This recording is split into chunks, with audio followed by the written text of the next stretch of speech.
Well, howdy doody, folks. It's been a while since I made a video, and this is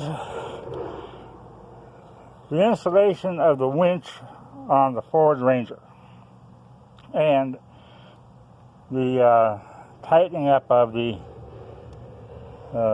wires, winch wire. What you're seeing here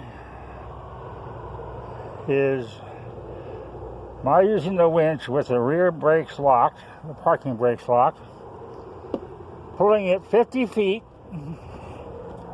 to that power pole over there. Of course, I had a tree saver in there.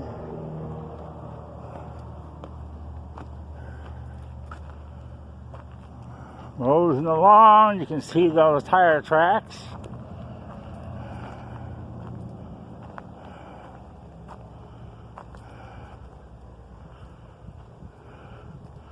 Now you can see the Ford Ranger front end and my sweatshirt because it's getting hot out here.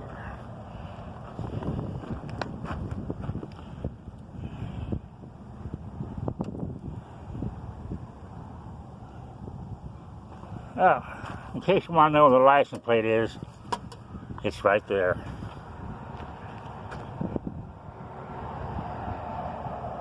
Except for tightening up some of the wires under the hood, I'm done. Now, looking in the window and all the tools I have stashed in the front of the truck that I gotta put away, I'm going to show you this switch. The wires run through here.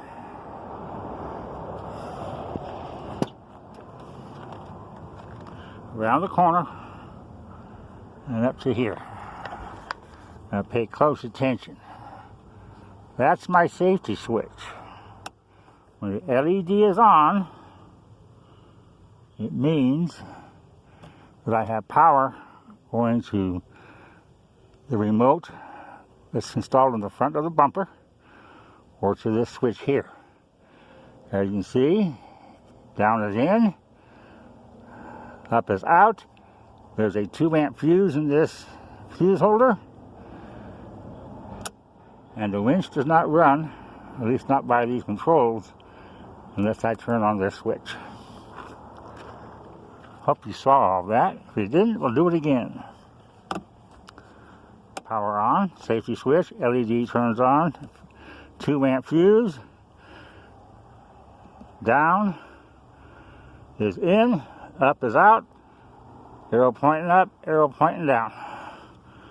Flip that cover down and it shuts off the switch.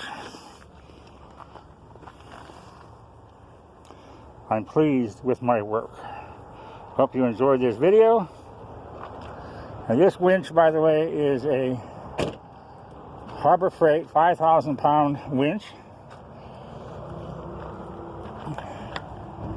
Right in here is where the remote attaches. And I might as well open up the hood and show you what's under the hood.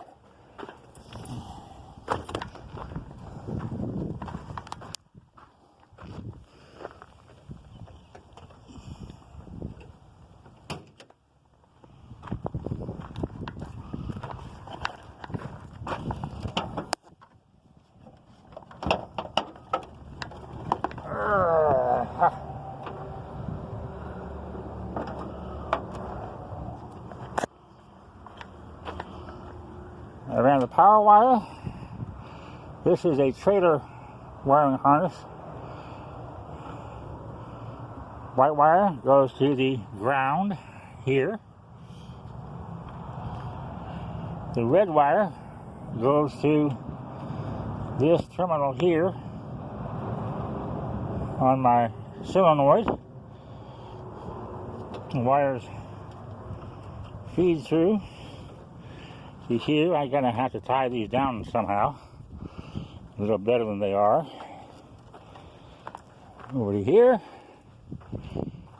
I have great abundance of dielectric grease under my terminals here. These wires down here going over to the solenoid switch I'd have the switch tied in place temporarily. It may become permanent, but I got to re-secure these wires, because if I don't have them pressed in there far enough, they interfere with the closing of the hood right here. And that concludes this video. Not quite. I had to relocate this down because it's preventing me from getting my hand in here and accessing the clutch on the winch. That's not a big problem.